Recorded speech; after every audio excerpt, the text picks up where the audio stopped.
2 மணி 3 மணியோட முடியாது. அதுக்கு பிறகு இருக்கிற நேரமெல்லாம் அவருடைய செலவு பண்ண வேண்டிய காலங்கள். அப்ப பாருங்க, நான் ஒருவேளை அப்படி செய்தனால இருக்கலாம். வசனம் என்ன சொல்லுது? இந்த வார்த்தையை படிக்கும்போது நான் அப்படி உணர்த்தப்படுகிறேன்.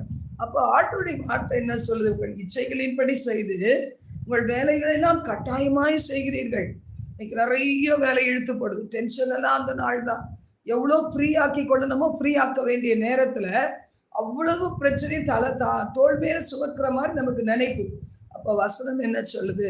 வழக்குக்கும் வாதுக்கும் துஷ்டத்தனத்துடைய கையினால் குத்துகிறதற்கும் உபவாசிக்கிறீர்கள். சில பேர் பாருங்க, நான் எப்படி யோனா மாதிரி அவங்கெல்லாம், யோனா எப்படி அந்த நினிவே பட்டணம் கீழே அது விழுற வரை, அது அழியிற வரைக்கும் நான் அங்கேயே உட்கார்ந்து பார்ப்பேன். நானும் அது மாதிரி சில பேர் இருக்கிறாங்க. ஆவிக்குரிய வாழ்க்கையில் இருக்கவங்க தான். சில பேர் நல்ல எண்ணமே இருக்காது.